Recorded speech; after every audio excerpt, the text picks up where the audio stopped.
Comienza el cuarto de atrás.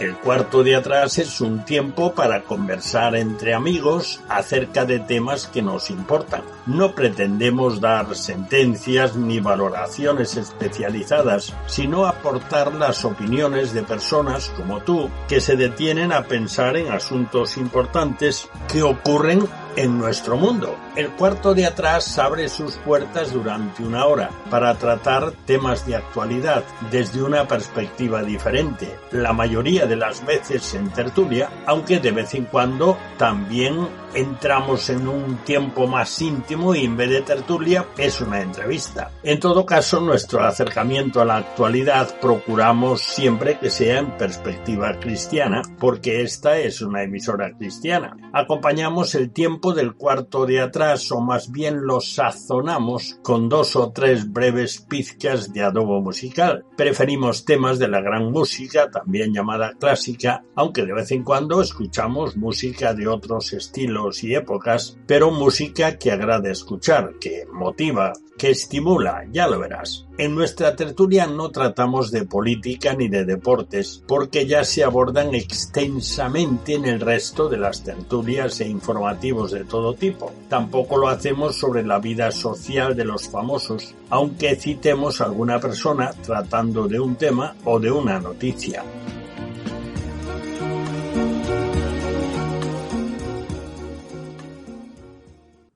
Bienvenidos al cuarto de atrás, ese sitio en el cual hablamos en confianza de cosas que nos preocupan y naturalmente las hablamos en un lenguaje más bien coloquial, pero procuramos que no sea desinformado ni desinformando. Comenzamos una hora de tertulia sazonada con música especial. Hoy en la tertulia trataremos un tema muy actual y a la vez preocupante, aunque algo ya se trató alguna vez, pero es un tema realmente importante, pues hablaremos del progreso del mundo digital y su influencia en nuestras vidas hasta ahora y perspectivas futuras, porque esto va todo muy deprisa. Pero antes de comenzar hablando del progreso del mundo digital, también podríamos decir de la informática, porque está estrechísimamente relacionado, te presentamos nuestras 3 pizcas de adobo musical de hoy. La mayoría conocemos a Carl Philipp Emanuel Bach como uno de los hijos del gran Johann Sebastian Bach. Pero durante la vida activa de los dos, es decir, siendo el hijo músico y el padre también en ejercicio, el gran Bach era Carl Philipp, no su padre. Aunque al final, después de los años, la fama de su padre eclipsó por completo a Carl Philipp. En realidad eclipsó a todos los compositores de su época y de otras épocas. Pero bueno, esa es otra historia que no toca para hoy. Pues escucharemos 3 muestras de la música de Carl Philipp Emanuel Bach, interpretadas al clave. Este Bach fue un verdadero virtuoso del clave, es más, escribió una obra, creo que son 2 tomos, acerca de esto, que en cierta manera se parece un poco, o es inspirada por la que había escrito su padre, Johann Sebastian, sobre el clave bien temperado. Bueno, pues esta es una obra semejante, pero que va dirigida a los que quieren tocar el clave o el clavicémbalo de la forma mejor posible. Y desde luego él nos deja unas muestras que merece la pena escucharlas. El clave es un instrumento anterior al piano y ha resurgido últimamente gracias al interés en la música antigua, especialmente a la música del período barroco, originado en Italia y extendido por Europa. La época del barroco abarca aproximadamente desde 1600 a 1750.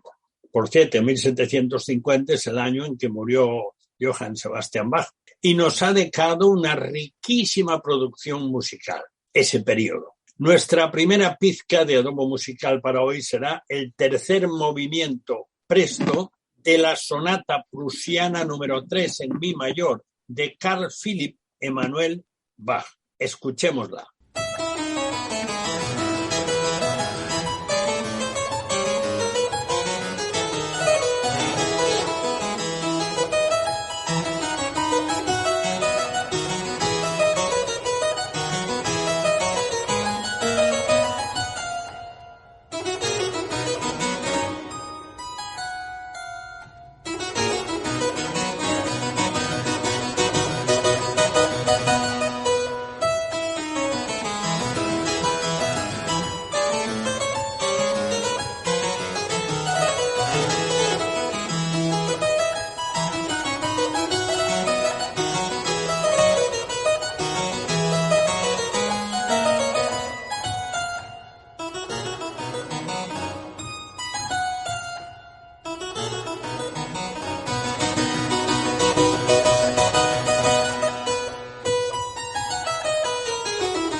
Después de escuchar esta preciosa muestra de la música de Carl Philipp Emanuel Bach, merece la pena escuchar también otras piezas de estas obras. Yo escogí una pieza más bien rapidilla, en el tiempo presto, pero tiene otras adagios más lentas, pero son muy bonitas. Y no en balde tuvo una fama importante. Antes de seguir adelante en nuestra tertulia, saludamos y te presentamos a nuestros contertulios. Hoy tenemos con nosotros a Camilo Esperón, quien dedicó una parte importante de su vida a la introducción de la informática en el mundo de las empresas. Después profundizaremos algo en eso. Bienvenido, Camilo. Buenas noches, un placer estar aquí. También nos acompaña nuestra profe de cabecera, Flor Sánchez, quien además de profesora con experiencia y en ejercicio, que eso es importante, y formación específica, naturalmente, que graduó en empresariales. Y las empresas también entrarán hoy, de alguna manera, en nuestra tertulia. Bienvenida, Flor. Hola, buenas noches. También nos acompaña hoy, una vez más, Pedro Crenes, un escritor hispano-panameño con una excelente trayectoria, muy respetado en su país y premiado, y que, bueno, pues está esforzándose para colocarse lo mejor posible en el firmamento de los escritores en España. Y ya sabes que ya te sonará cuando lo escuches porque es habitual en nuestro cuarto de atrás. Bienvenido, Pedro. Gracias por la invitación. Y vamos con nuestro tema. Yo voy a hacer una pequeña introducción breve. Y el tema general es el progreso del mundo digital, en parte es el progreso de la informática. Hasta donde yo recuerde, En los años 70 la informática empezó a entrar masivamente en las empresas. En los años 90, ya por mediados de los 90, empezó a entrar masivamente en los hogares, empezaron a aparecer los PCs. En los años 2000 la telefonía móvil se hizo masiva, o sea, casi todo el mundo empezó a tener ya un teléfono móvil. En los años 2010, es decir, en los últimos 10 años, la telefonía, los móviles inteligentes también se han hecho masivos y la inmensa mayoría de los que tienen un teléfono móvil o un celular, pues es un móvil ya actualizado, moderno, inteligente, les llaman smartphones. Smartphones que es pues un teléfono inteligente. Muchos ya se empiezan a preguntar, ¿qué vendrá esta década? La década de los 20 que está, bueno, llevamos ya 2 años. La palabra informática significa el tratamiento automático de la información. La información son los datos y el tratamiento de esos datos se hace mediante sistemas, mediante máquinas, que son los ordenadores o computadoras, naturalmente con los programas adecuados. La importancia de la informática es que está presente en nuestras vidas en todos los ámbitos de forma habitual y de ella depende el avance de las nuevas tecnologías. En realidad ya no sabríamos hacer casi nada sin la informática. ¿Y qué es la digitalización?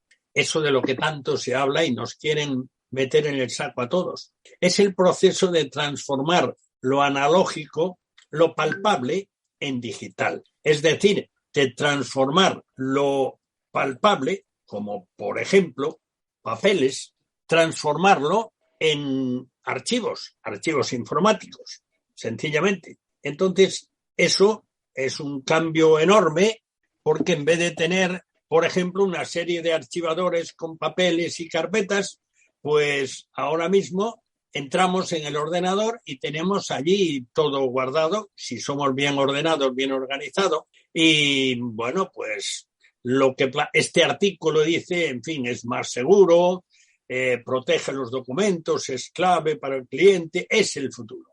Nos preguntaremos, cuando llegue el momento, qué problemas tiene la digitalización comparada con los archivos físicos. Y nos preguntaremos otra cosa. Son 2 preguntas importantes que nos las vamos a hacer sobre la marcha. No empezaremos con ellas. ¿A quién beneficia la digitalización? Bueno, vamos entonces al principio. La entrada de la informática en las empresas. Yo solo recuerdo a mediados de los 70, en la empresa en la que trabajaba, pusieron a funcionar un ordenador y era un cuarto bastante bueno, el aparato era bastante grande, con aire acondicionado, tenía que estar siempre con aire acondicionado, pero ya se podía, mediante la línea telefónica, transmitir datos a la central, que era en otro lugar, en otra ciudad. Supongo que Camilo, que estuvo metido en esto muchísimo más que yo, supongo que puede ampliar un poquito esto. Camilo, adelante, breve, por favor, pero danos datos que sean parte de tu historia con la informática. Bueno, ha sido una evolución, iba a decir evolución natural.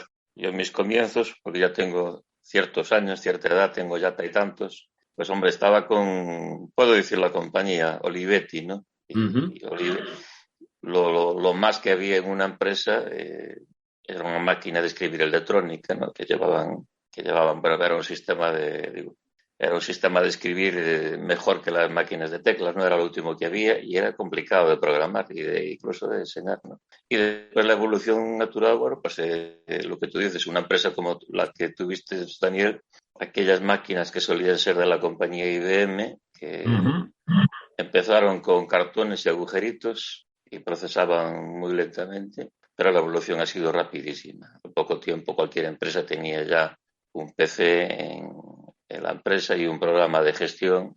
La evolución ha sido muy rápida. La verdad que no han sido tantos años los que han pasado y ha sido una evolución rapidísima, increíblemente rápida. Pedro, ¿tú qué recuerdas de esto? Un poco lo que estoy comentando, ¿no? Eso de la computadora, yo recuerdo en el Instituto Salesiano en el que estudiaba en Panamá, había un laboratorio de informática. Era una cosa que recuerdo que incluso hicimos algunas actividades para sacar dinero, para comprar algunos ordenadores grandísimos, esos, ¿no? De aquella época, ¿no? Pero también siempre todo muy refrigerado y esas cosas, y encender aquellas pantallas y sentarse delante de aquello era todo un ritual, ¿no? Entonces, cuando ibas por ahí diciendo, no, en mi instituto tenemos laboratorio de informática, era una cosa muy extravagante, ¿no? Y era el famoso futuro, ¿no? Me parece que todo iba a pasar por ahí y vaya que sí ha pasado, ¿no? Y de qué manera. Uh-huh. Flor, en tu formación en empresariales, supongo que también entraba algo relacionado con la informática.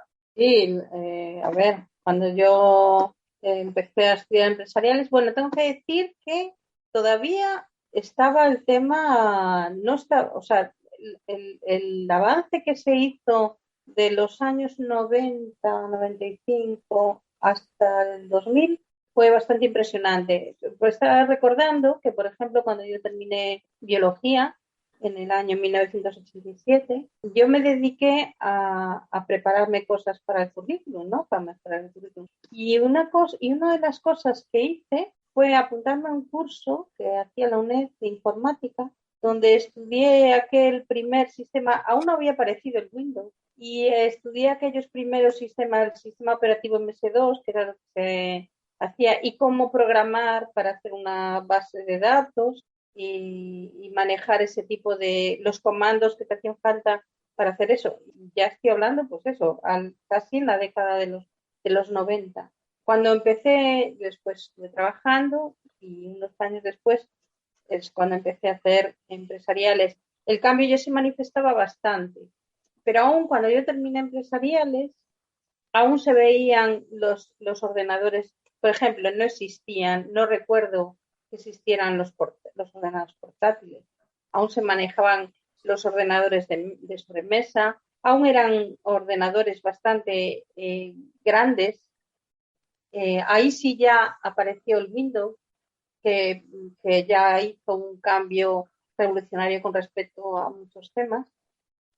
Y ya ahí también aparecieron los teléfonos móviles.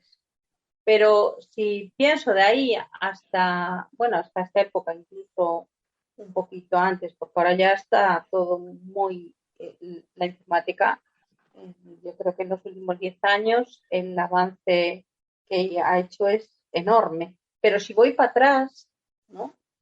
Y veo esa época, el cambio es brutal, porque la aparición de los portátiles, que además al principio eran también pesados, y con todo lo que conlleva, que hablaremos ahora, supongo, la recogida de información, cómo se hacía, el tema este de los disquetes que se utilizaban al principio, que ahora ya nos suena rarísimo, ¿no? Pero que se utilizaban para almacenar información, que luego pasaron a ser, pues lo hacías en discos, ¿no? En los famosos, no DVDs, sino los anteriores, que eran los discos que también podías almacenar en ellos. Bueno, el cambio es bestial, claro. Si lo veo sin ir parándome en el tiempo, es decir, si pienso en mis primeros contactos con la informática y lo que hay ahora, es abismal. Uh-huh. Los cambios que han sucedido. Camilo, tú viviste mucho más de cerca este cambio en las empresas. Sí, la verdad es que sí, pues yo recuerdo los costes eran carísimos, la capacidad de almacenaje era muy poquísima, la transmisión de datos, aquellos módem que transmitían conectados a línea telefónica, tardaban lo que hoy tardan 1 segundo, 2 segundos, podía tardar media hora. Pero era un salto, aquel entonces lo mirabas como un salto muy importante, ¿no? De no tener la máquina de escribir y ya tener un PC, pues, el 286, por ejemplo. Aquello ya había sido una evolución grande, ya tenía 2 megas de RAM aquello, ya tenía 20 megas de disco duro, ya tenía un disco duro al principio, los que dice Flor, aquellos discos de 5 1/4 no tenían ni disco duro Y bueno, pero la evolución fue rapidísima. Yo recuerdo que los viernes por la tarde me iba para la oficina, conferencia con Madrid y echaba mano a las gestiones que tenía en marcha. Y yo les decía a los madrileños, los que tenían la central de aquellas multinacionales que empezaban, pues les decía, bueno, ¿y qué novedades va a tener esta semana esto? Ah, pues esto, pues mira, el equipo va a llevar esta nueva cosita ahí dentro, en la placa base y tal. Ah, muy bien. Y el coste, bueno, pues va a bajar un poquillo.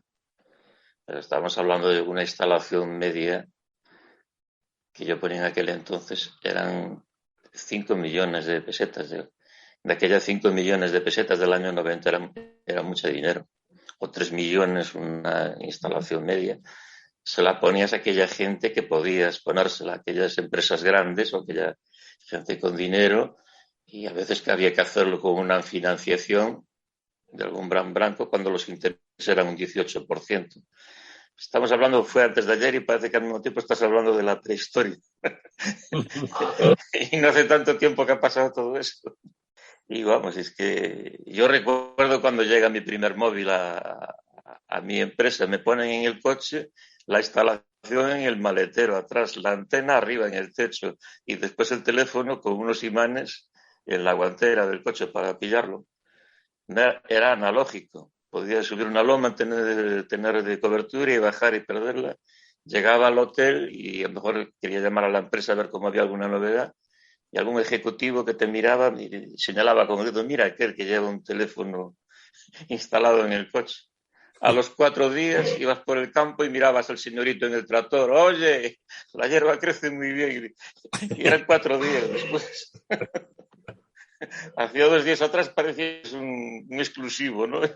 Ya decía un poco, la evolución ha sido rapidísima y yo creo que la humanidad no ha asimilado el estar como estuvo siempre durante miles de años, con un sistema de vida muy parecido, y todo esto ha sido demasiado rápido. Yo creo que ha sido un pequeño shock, ¿no? Como tiene escrito algún genio en algún libro, que aquí Pedro conocerá algo más de uno, ¿no?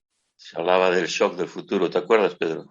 Y bueno, todo ha pasado muy rápido y lo que viene yo creo que va a ser también un cambio demasiado radical, demasiado fuerte también. Bueno, Pedro, ya que se te ha mencionado y tú te has asomado por los dos lados, lo has vivido, y por otra parte tu conexión constante con la literatura, pues te ha puesto al día en cuanto a los que lo cuentan, a los que ya fabulan un poco. ¿Cuál es tu experiencia en este tema? Pues es muy interesante la evolución que está teniendo la literatura en ese sentido, pues se está pensando mucho. Ya si nos vamos para atrás, ya el propio Orwell, ¿no? Avanzaba algo, ¿no?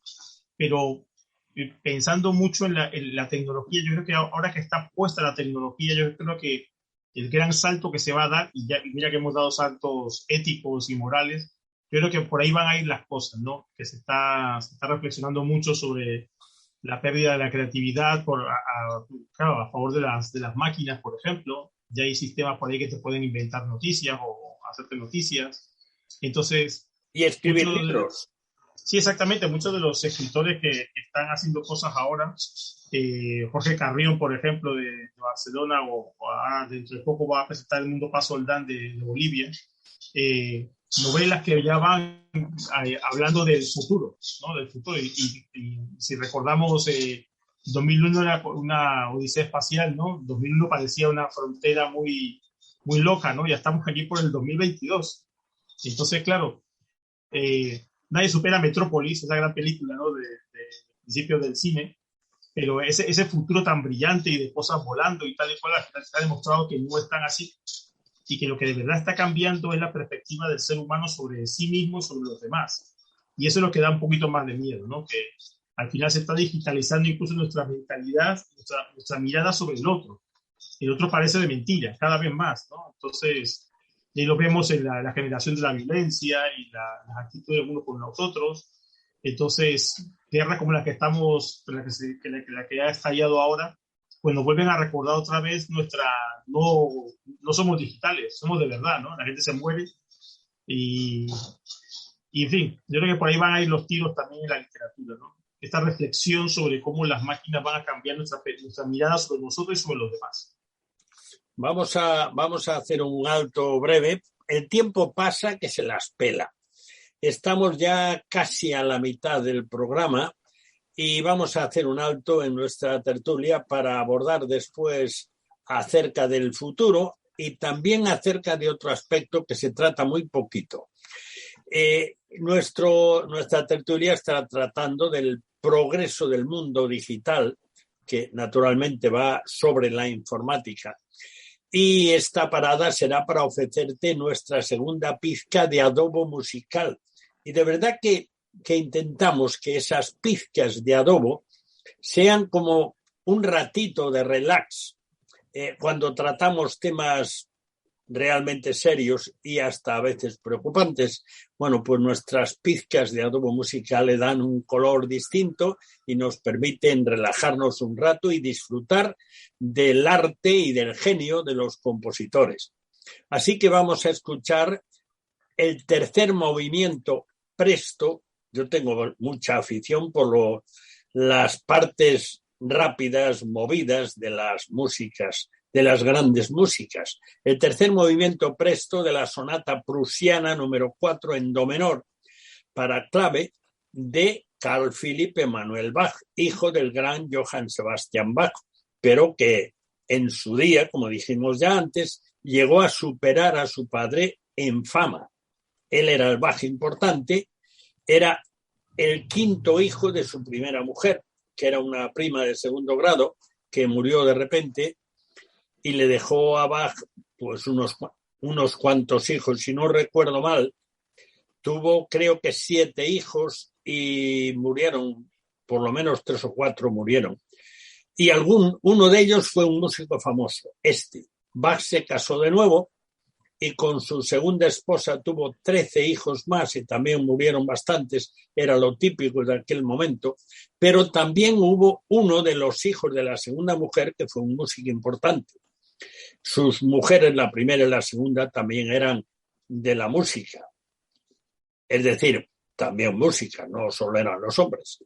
Bueno, pues escuchamos entonces el tercer movimiento presto de la sonata prusiana número 4 en do menor de Carl Philipp Emanuel Bach.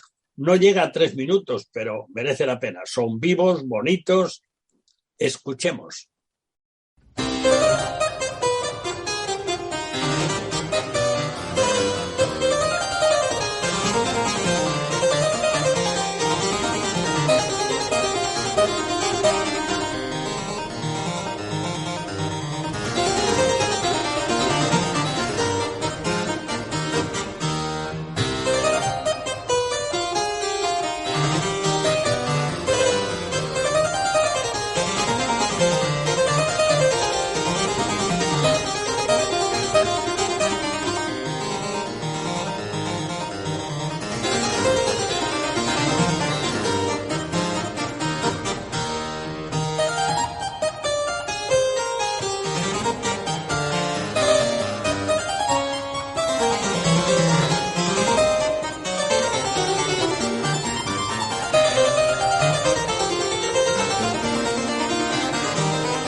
Bien, pues después de escuchar otro regalito de Carl Philipp Emanuel Bach, vamos a volver a nuestro tema y ahora entramos en otros aspectos de este asunto. Y es que ahora mismo, desde 2010 para acá, esto ha sido rapidísimo,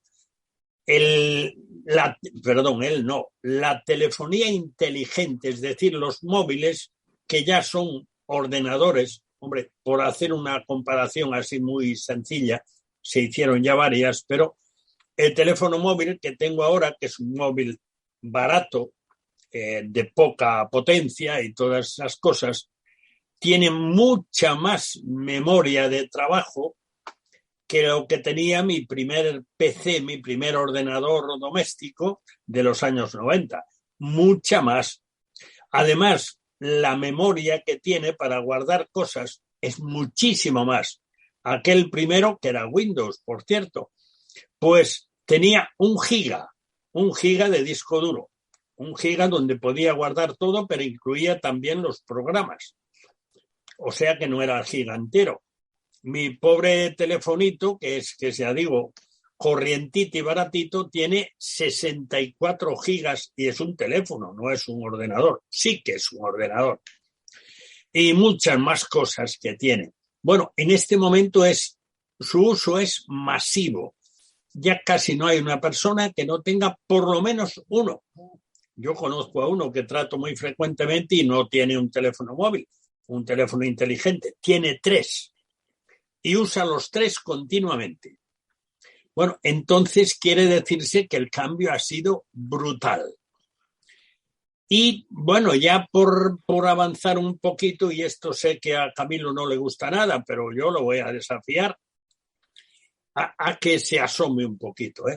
Camilo, según tú estás informado, más bien informado, ¿qué vendrá esta década de los años 20? Pues el cambio creo que va a ser espectacular también en comparación con lo que tenemos ahora. Yo me atengo a las patentes, ¿no? Y sobre todo las patentes de aquellas multinacionales que sabes que lo que dicen y lo que pretenden al final acaba saliendo, ¿no? Y es un poquito para poner los pelitos de punta, la verdad. Yo aquí no quiero ser catastrofista ni meter miedo, pero, por ejemplo, por poner datos, Microsoft, que digamos el señor Bill Gates, es el de los que más suele tener razón, a nuestro pesar, cuando predice cómo va a evolucionar el tema. Ya estamos hablando de transhumanismo, ¿no? Todo lo que viene ahí, todo lo que se está patentando, ya estamos hablando de que las máquinas interaccionan con nuestros cuerpos, ¿no? Y algunas cosas me parecen aberrantes, ¿no? Lo de Elon Musk, que ponernos un aparatejo insertado dentro de la mente, del cerebro, ¿eh? Eso ya me parece. Bill Gates no va tanto, pero está hablando de que tatuajes electrónicos sean capaces de interaccionar con nuestro organismo, ¿no? Y al mismo tiempo estamos hablando, por ejemplo, de la patente 060606. Esto lo patentó en el año 2020. Algunos dicen que ese es el número de la bestia, algunos apocalípticos, pero bueno. Yo pienso que a lo mejor no van por ahí los tiros. Vamos a decir que es una simple coincidencia. Pero Bill Gates asegura que el futuro pasa impepinablemente por un aparatejo ya insertado en nuestra piel y que va a ser el sustituto del teléfono móvil. Yo, de verdad, como no he visto prototipos in situ, no sé muy bien cómo va a ser eso, pero patentado está el sistema, ¿no? Y va a motorizar nuestro organismo. Temperaturas, tensión arterial, etcétera, ¿no? Después hay otra misma patente que también tiene otra empresa que está trabajando en ella, se llama CloudTangle, la empresa esa, y también es para monitorizar nuestra actividad física y controlar más cosas en nuestro organismo, ¿no? Incluso que se puedan mover los aparatos con nuestra mente, ¿no? Eso ya se está probando y parece ser que puede funcionar. Entonces, todo eso que a mí me parecía aberrante hace unos años cuando se decía que chips podían estar insertados. Me parecía hasta una barbaridad que un perro lo llevase insertado, ¿no? Y mira cómo van las cosas. Todo esto, y la gente se está mentalizando tristemente. Se está mentalizando que ya, para no perder el móvil, pues si lo llevo metido en la piel, mejor todavía. Y me parece aberrante totalmente, porque como decía, para concluir, en una conferencia que daba en el Foro Económico Mundial, Noah Harari, ¿sabéis quién es Noah Harari? Ya tenemos a hablar de él, ¿no? Es una especie de profeta de cómo va evolucionando nuestros tiempos, ¿no? Pues él se atreve a decir que la humanidad va a ser una humanidad que puede ser en cualquier momento pirateada, por de alguna manera, o manejada a través de una inteligencia artificial, ¿no? Eso casi es como limitar la libertad del ser humano, y el control evidentemente es absoluto en todos los sentidos, ¿no? Uh-huh. Da miedo, la verdad. Uh-huh. A mí me da miedo esto. Flor, tú en el ámbito de la enseñanza, ¿qué perspectiva estás percibiendo? Porque verás proyectos, sugerencias en cuanto a la informática en la enseñanza, en este momento, hacia adelante. Uh-huh. En este momento hay interés y se están desarrollando planes digitales para los centros. Básicamente se ha producido un incremento del tema de la tecnología por causa de la pandemia. O sea, de base, el plan director o el plan general de digitalización del centro y de que las personas que están trabajando estén formadas en eso, la base la tiene o la ha tenido el tema de la pandemia. Porque ha habido niños que han estado en casa confinados, que se ha tenido que buscar la forma de que tuvieran sus clases online y ahora este año, por ejemplo, había un plan desde el principio para que hubiera una planificación preparada por si se tuviera que estar otra vez en las mismas condiciones. Uh-huh. Entonces, hay un montón de aplicaciones ya para hacer material interactivo, para trabajar en línea. No se utiliza, sí se utiliza, pero no se utiliza, por ejemplo, todo, porque no están los niños confinados, ¿no? Uh-huh. Pero ¿qué puede pasar con esto? Lo que puede pasar con esto es que llega un momento, ya siendo muy futurista, pero que no está tan lejana la idea, que las clases no sean presenciales. O sea, llegado un momento, si el sistema es potente, puede ser que incluso, un profesor desde su casa de la clase, y eso conllevaría ya una falta de interacción social y un aislamiento personal, ¿no? Uh-huh. Por ahí pueden ir los tiros en cuanto a temas académicos. Bueno, en el tiempo que nos queda, yo quiero aprovechar primero, es que estoy viendo que el tiempo va pasando. Primero, quiero aprovechar para que de alguna manera Pedro nos dé una semblanza de lo que él está viendo en las publicaciones de cara al tema de la digitalización y su influencia en la sociedad, de cara al futuro. ¿Podrías adelantarnos algo? Pues y yo veo ciertos problemas. Hay uno que es el problema de la simplificación. Yo creo que eso cada vez es más evidente.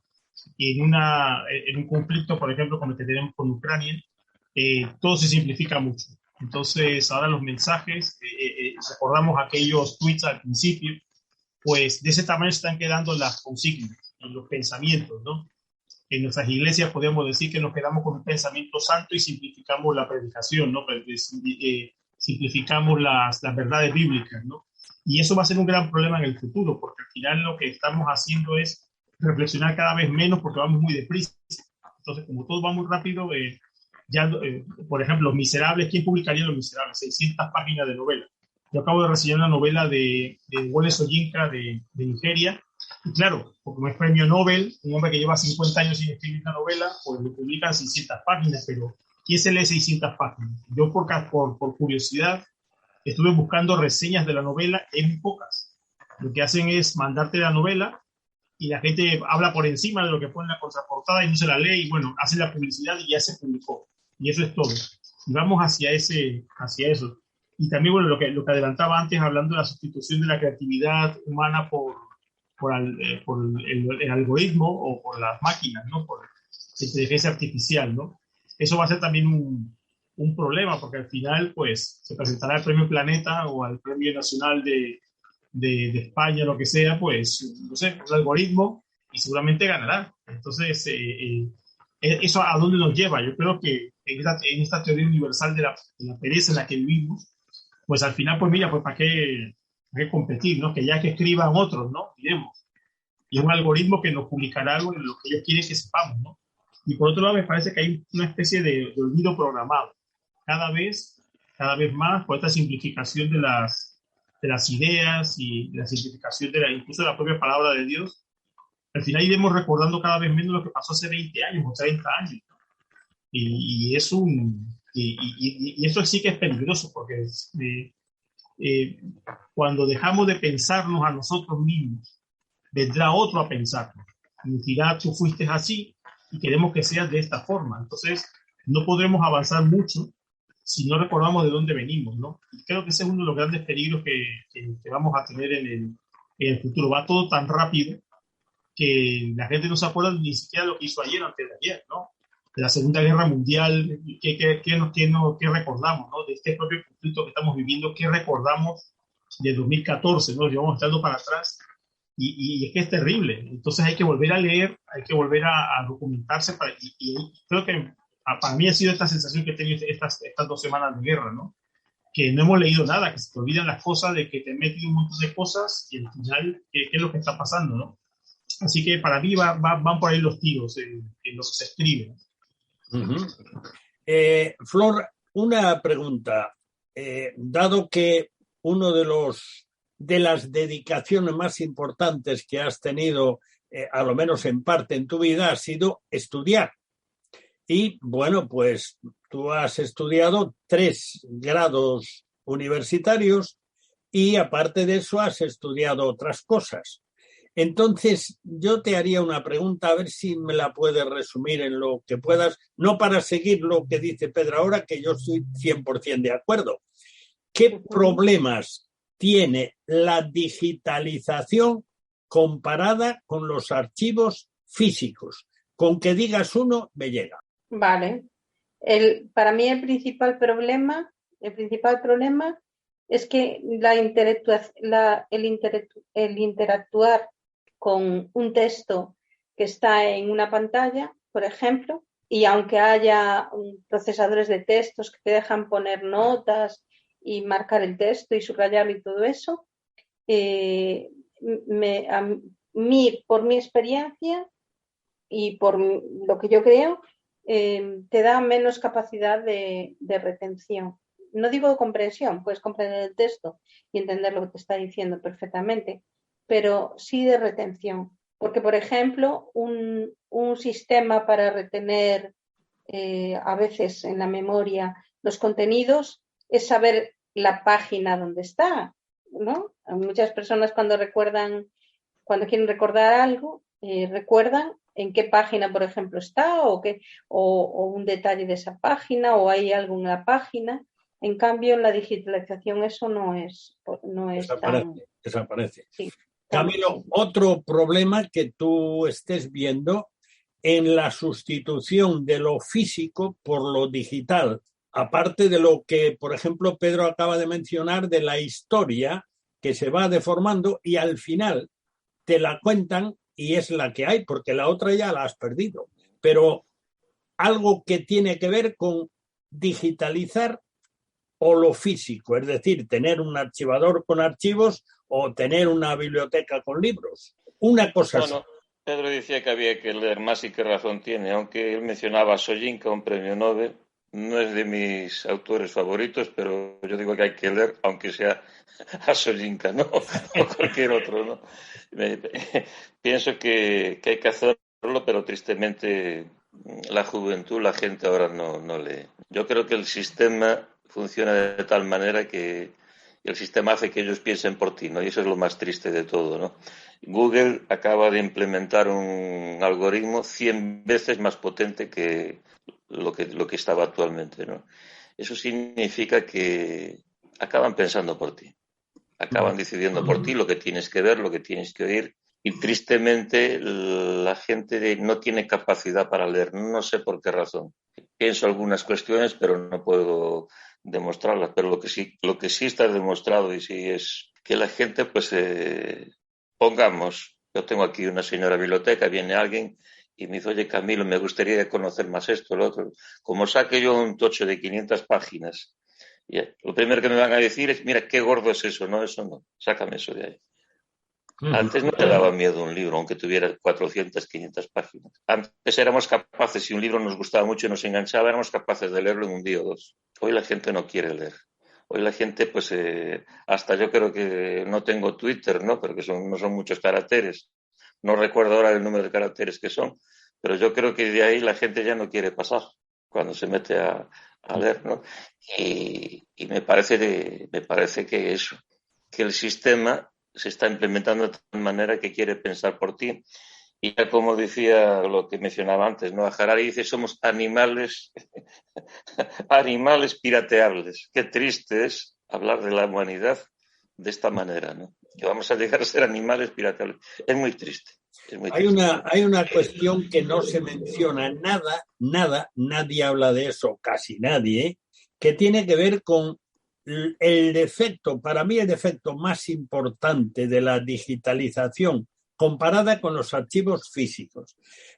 Hemos hablado de la rapidez con la que ha evolucionado la informática desde que apareció mucho antes de los años 70, pero de todas formas accesible para nosotros, pues por ahí empezó y de una forma masiva en los años 90. Ahora, eso ya lo conocemos, pero también hemos ido conociendo cómo han ido cambiando los sistemas operativos, los soportes, cómo han ido cambiando las maneras de guardar y cómo muchas veces lo que habías guardado en un disquete, por ejemplo, que Flor lo mencionaba antes, yo trabajé con un programa de contabilidad que hacíamos todo lo que había que hacer con los 20 megas que mencionaba Camilo, un disco duro de 20 megas, y salía todo y se hacía el inventario y se movían bastantes referencias y lo llevaba perfectamente. Y bueno, eso no te llega ni para poner el ordenador en marcha. Bueno, pero los lectores han ido cambiando, los soportes de datos han ido cambiando y cambian continuamente. Y además resulta que los discos duros en muchas ocasiones terminan quedando obsoletos y lo que tienes en ellos ya no lo puedes recuperar. Por lo menos los de a pie. Supongo que en los grandes expertos o grandes laboratorios pueden, pero se está amontonando un montón de material que se va a perder, igual que se pierden los cassettes, que se pierden los LPs, pero, sin embargo, curiosamente, y esto es algo que está ahí, que lo conocéis perfectamente, curiosamente, todavía hoy se van descubriendo ostracas o tablillas de hace 3.000 años y se puede reconstruir parte de la historia de un pueblo que vivió hace 30 siglos. Y esto creo que es uno de los factores. Ahora hay muchísima información, muchísima. La mayor parte de ella es paja, pero hay muchísima. Y el día menos pensado nos daremos cuenta que ya no queda nada. Así que lo que nos cuenten, como decía muy bien Pedro hace un rato, lo que nos cuenten es lo que hay. Pero el soporte físico desaparece, ¿no? Yo que soy cinéfilo y me gusta tener las películas buenas guardadas en un DVD ahí almacenadas, porque me gusta coleccionar las grandes películas. Ahora vas a un centro comercial y te miran con cara rara, pero dicen que es un troglodita, ¿no? Sí, quiere una película en soporte físico. O sea, parece una tontería, pero es que si pasa todo a la nube... Claro. Ese es el gran peligro. Ese es el gran peligro, el olvido programado ese al que me están sometiendo. Mucha gente peligrosamente dice, no, yo estos libros los voy regalando, yo los veo todo en el iPad y esas cosas, pero el día que se te apague el iPad te quedas sin biblioteca. Entonces, y será una tragedia. Entonces va para Pedro la pregunta última, porque el tiempo se está acabando completamente. Con 4 minutos te tienes que apañar. Bueno, la pregunta es la siguiente. visto todo esto, que lo hemos dicho así de una manera coloquial, como hacemos las cosas en el cuarto de atrás, pero creo que se van entendiendo, ¿a quién beneficia la digitalización? A ver, ¿cómo te despachas? La digitalización solamente beneficia al sistema, vamos a llamarlo sistema, porque hay personas que están ahí detrás y lo estamos viendo una vez más con este asunto de la guerra. ¿A quién beneficia todo esto? Hay alguien que se va a beneficiar, eso es así. No nos ha pasado esto porque sí y está todo el mundo desesperado y no sabe qué hacer. No, esto le beneficia al sistema y le beneficia porque nos tendrán en sus manos finalmente, porque no tendremos recuerdos, no tendremos memoria. Esto de no llevar la Biblia a la iglesia, por ejemplo, no, yo la llevo en el móvil, si te apaga el móvil no tienes Biblia tampoco. Ahí las has dado, ahí las has dado. Es que esto es muy peligroso y yo recuerdo cuando éramos más jóvenes, íbamos a la iglesia sin Biblia. Bueno, ya te decía el pastor, bueno, no llevas tu Biblia, ¿qué pasa esto? Porque claro, lo que decía Flor también de la perspectiva de la anotación, claro, cuando pones la Biblia te acuerdas, ¿no? Que aquí a la izquierda está el Salmo 23 y más o menos, y por la derecha estaba, y todo eso lo estamos perdiendo y estamos aplicando por pereza otra vez más en manos del sistema y los tendrán, bueno, como ellos quieren. Es curioso que tú tecleas aquí cambio climático en un país o en otro y en función de donde estés se dice una cosa u otra. Entonces, eso es lo que dicen los que investigan estas cosas, ¿no? Sin ser conspiranoicos, pero sí que te vas dando cuenta que poco a poco nos están sometiendo ahí olvidando, ahí soltando lastre. No tengas todo, ¿no? Marie Kondo, ¿no? Esto, no, tantos libros, ¿para qué? No, eso, regálalos todos. Y con que tengas 2 o 3 te vale, ¿no? Y eso creo que eso es un peligro y no debemos abdicar de tener las cosas en nuestro control también. Yo creo que esa será la última frontera en la que no permitiremos que entre el sistema para quitarnos lo que tenemos. ¿O no debiéramos permitirlo? O no debiéramos. Con la ayuda de Dios. Flor, algo más, que eso nos acaba el tiempo, pero un poquito más. Estamos hablando de a quién beneficia la digitalización. A ver, lo que está claro es que la digitalización al final a quien beneficia es a quien quiere manipular. A quien quiere manipular, porque si la gente deja de pensar, la gente deja de leer y la gente deja que los demás gobiernen y marquen las pautas de su vida, a quien se lo ponen fácil es a quien nos quiere manipular. Camilo, un tuit, ¿sabes? Un tuit. Sí, hay una élite que nos está manipulando y mucho, pero yo confío en Dios, confío en el Señor, que de alguna manera pues sepamos superar este ataque tan fuerte que va directamente contra el reino de Dios y contra los cristianos.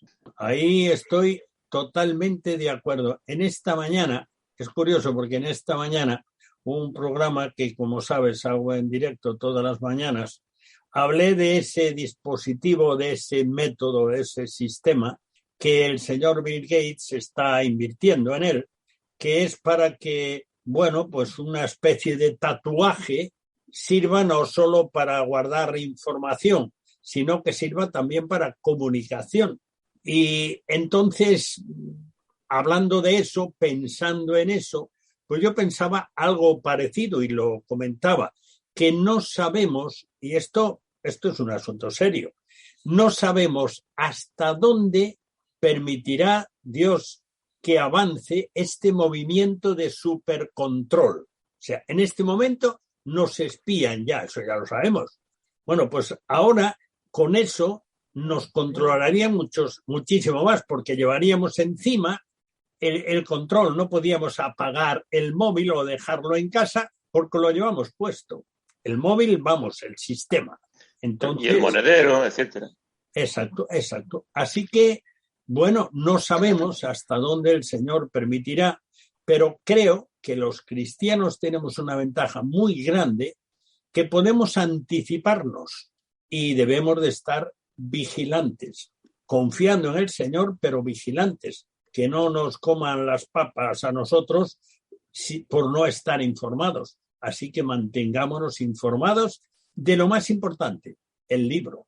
Y ya como hemos llegado hasta ahí, pues lo siento mucho, pero tenemos que terminar porque el cuarto de atrás solamente dura 1 hora. Y bueno, pues la hora ya está casi liquidada. Así que muchas gracias, Camilo, muchas gracias, Flor, muchas gracias, Pedro, por estar un día más en el cuarto de atrás, brujoleando un poco por este mundo complicado y acelerado en el que vivimos. Gracias por contarnos lo que pensáis acerca de las cosas que nos preocupan a algunos y debieran preocupar a todos. Antes de terminar, te ofrecemos la prometida tercera pizca de adobo musical y será de nuevo un tema para clave de Carl Philipp Emanuel Bach, hijo del gran Johann Sebastian Bach, seguramente el hijo más notable, más famoso de Juan Sebastián Bach. Se trata del tercer movimiento Allegro assai de la sonata prusiana número 5 en do mayor. Escuchémosla.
Bueno, como una hora no da más que para 60 minutos, terminamos. Damos gracias a Dios por permitirnos salir al aire una vez más. El cuarto de atrás cierra de nuevo sus puertas hasta la próxima semana, si Dios quiere. Muchas gracias por acompañarnos en este rincón familiar al que tienes acceso libre. Te esperamos el próximo día, a la misma hora y en esta misma emisora. No nos faltes. Dios te bendiga. Te habló Daniel Baluja.